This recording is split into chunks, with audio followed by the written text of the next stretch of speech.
what's up guys, and welcome back to my channel. And if you're new here, then welcome to our little corner of the internet. Today we're going to be watching a video titled America Made Its Most Toxic Lake. Now we need what's inside. What is inside this lake? I don't know. The first thing that came to mind was fishies, but then I thought, if it's so toxic, then why would you need the fish? I don't know. Let's see what this video is about. This might be one of the most beautiful lakes in Montana. Wow, it does look beautiful. So this is one of the propane cannons. Excuse me? What is that for? No, there's not a reason good enough to scare the swans off. Loud noise that birds don't like and scare them away. So why go to so much trouble to keep birds from enjoying it? Because this is one of the most toxic lakes in America. Oh. The water here is acidic enough to dissolve metal and could spell certain death for any bird that lands on it. Well. Oh my God. Wait, is this video even in the center of the screen? No, it is. Oh my God. Yikes. If I was a bird, I'd be out of here, man. Nature didn't build this place. We did. For nearly a century, miners dug away a mountain in search of valuable minerals here. But when the mining stopped, the pumps were turned off and this mile-wide scar in the earth filled with water. Today, the Berkeley Pit is filled with nearly 50 billion gallons of toxic, highly acidic water, polluted with the remnants of all of that extraction. So why would scientists want to dive into this? What? You is touching the water, sir. Get your fingers off of that. I thought it was like acidic, as in like you put a finger in it and it just dissolves in the water. I would not be touching that. Boy, if I was you, there's gloves. Could possibly be worth searching for in a place like that? Well, there's treasure in these waters. The Berkeley Pit sits above Butte, Montana. Situated near the headwaters of the Clark Fork River, this area has been shaped by more than a century of mining. Diving into a lake this toxic seems like the last thing you want to do. All right. So why are scientists doing just that? Let's go see some fun stuff. Because the acidic waters that make this place dangerous are doing something unusual. In the 1860s, Butte was little more than a mining camp. By the early 1900s, Butte had become one of the busiest industrial mining regions on Earth. At its peak, 25% of the world's copper came from these mines, helping to electrify America. Telegraphs, telephones, power grids. And then, in 1955, the Anaconda Mining Company pivoted to a radical strategy. Instead of tunneling underground, they began removing the mountain itself. Eventually, the Berkeley That's crazy. mine stretched a mile long and more than 1,700 feet deep. That's deep enough to swallow the Empire State Building. But when you dig a hole this big, rain and groundwater want back in. When mining stopped in 1982, the massive pumps that had kept the pit dry were shut off. Today, this water is about 900 feet deep. But if you're tempted... Oh, it looks really clear though. I thought that if you leave something like that just unattended, it's not going to fill up with water. I always thought that the fake lakes and everything were filled by humans. To take a dip, consider that in 2016, thousands of migrating snow geese, forced to land here thanks to a storm, died after drinking from these poisonous waters.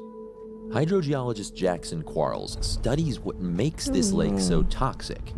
He has deep ties to Butte. It is the place to be. I came out as a kid every summer, and the day that we would leave, I'd always be crying in the back seat, asking to stay. And now here we are. Mom, I want to be at the toxic water. It happened. Jackson is sampling this mining waste on the hunt for rare earth elements, valuable and critical minerals that may be hiding in these waters. The rocks here contain sulfide minerals, and when exposed to air and water, they react and form sulfuric acid. That acid dissolves metals trapped in the surrounding rock, a process called acid mine drainage. The Berkeley Pit is now a giant chemical reactor, highly acidic water loaded with dissolved metals, some at concentrations more than 5,000% above drinking water standards. What if they just covered it with like a huge net? Jackson and other scientists are hoping that those valuable rare earths are lurking here in this chemical soup.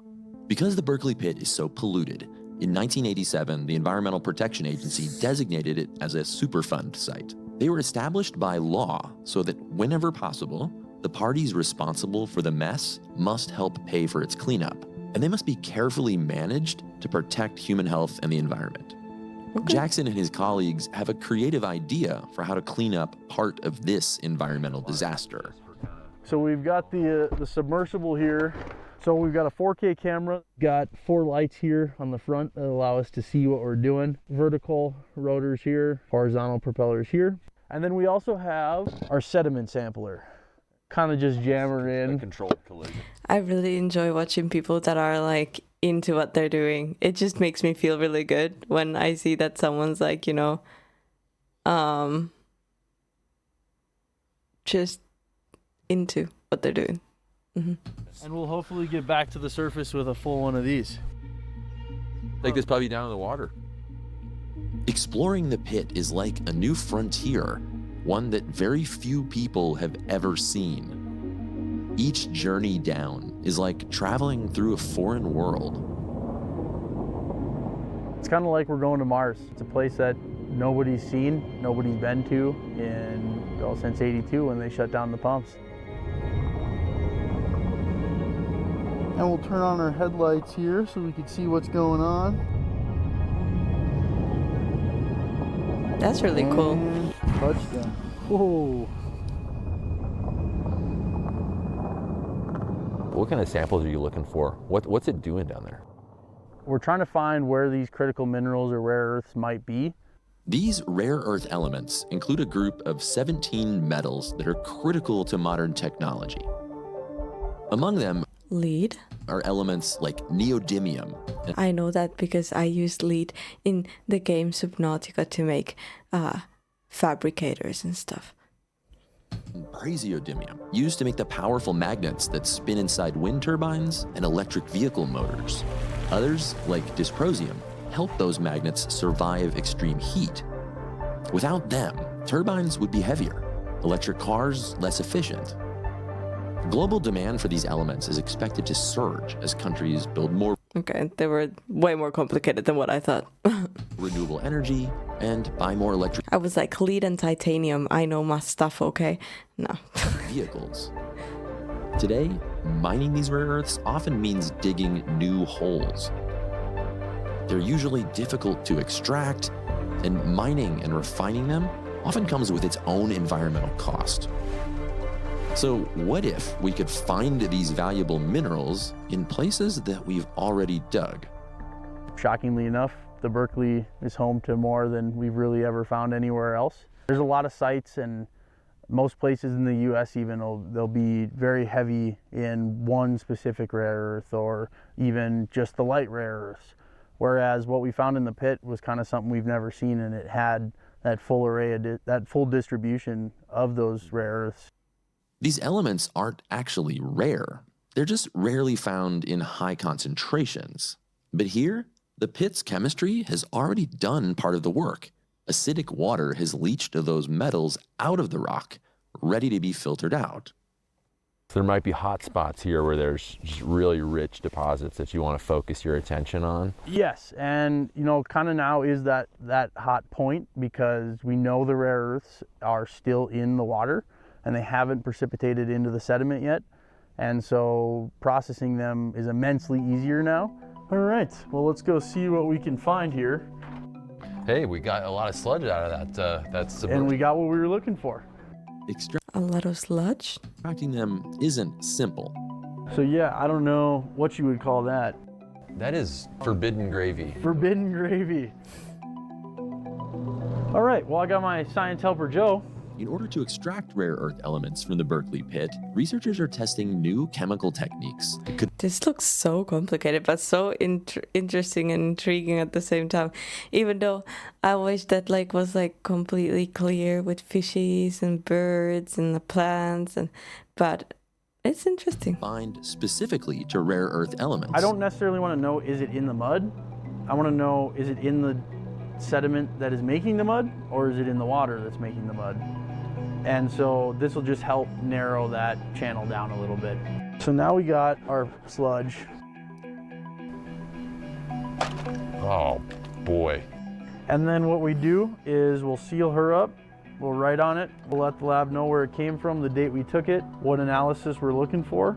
Rare earths are not truly all that rare, but finding them in mineable quantities, that's when they become very rare.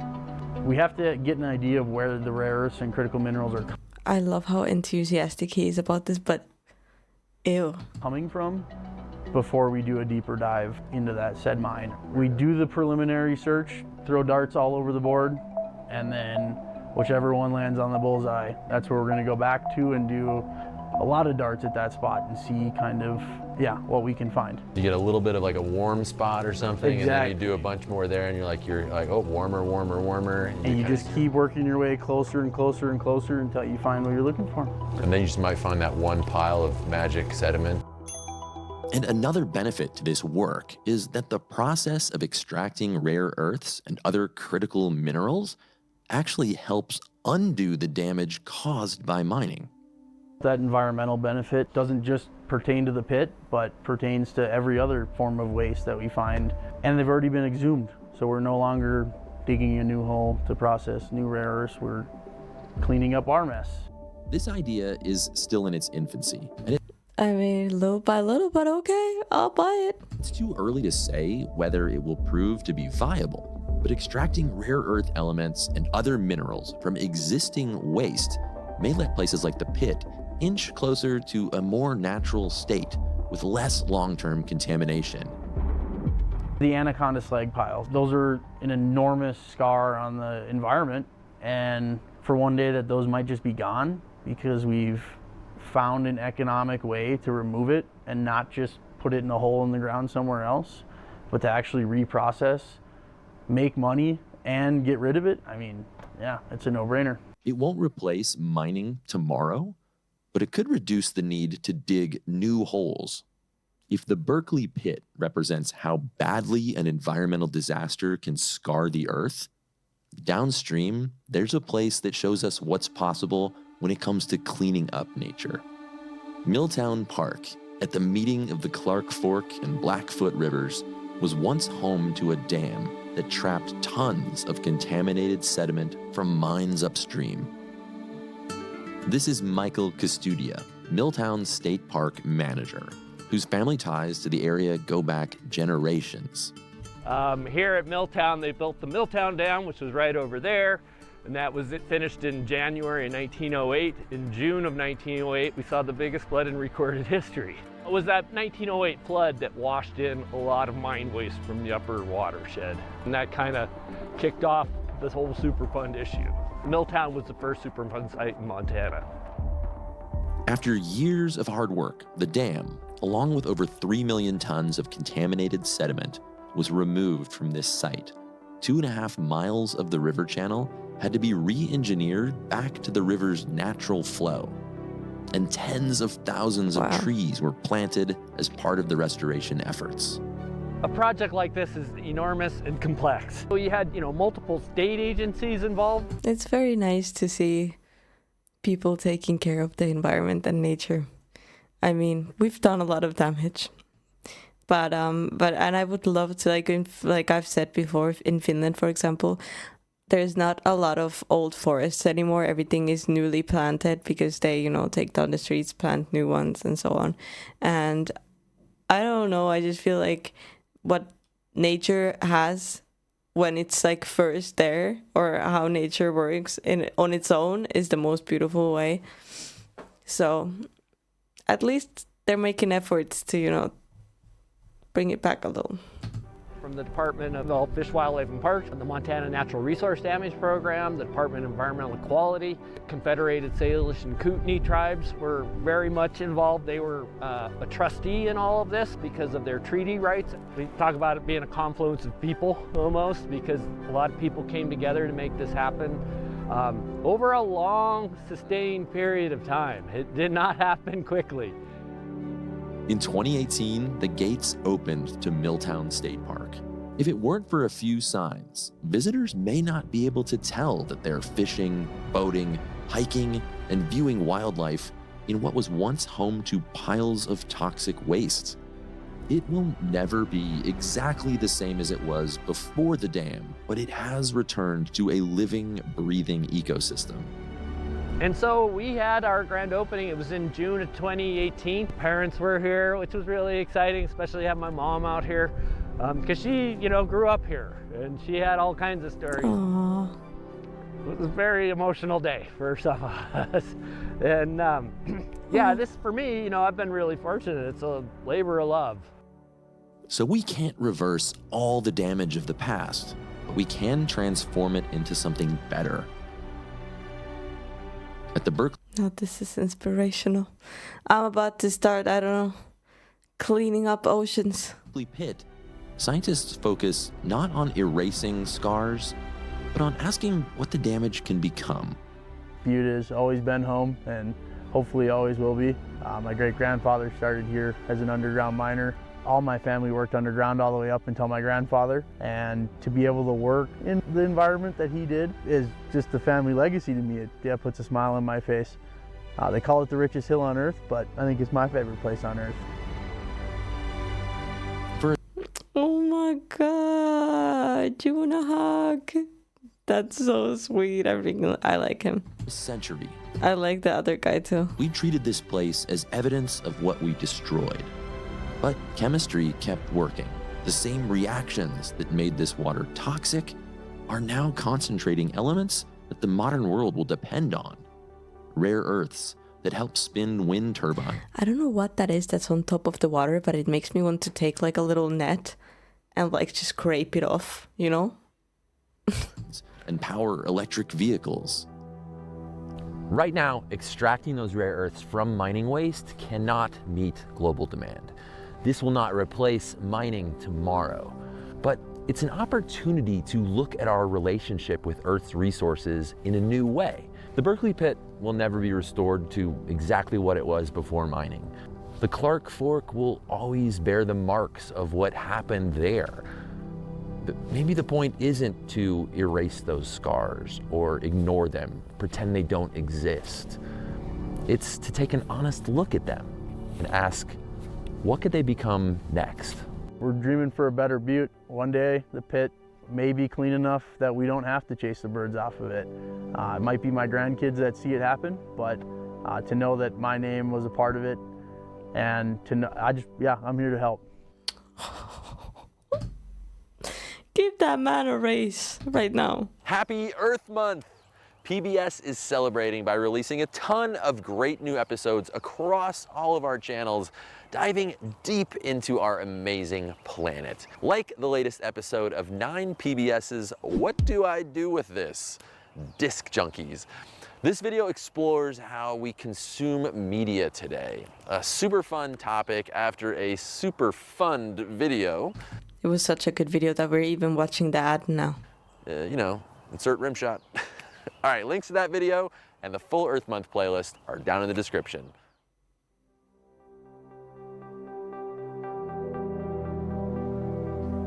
I love that.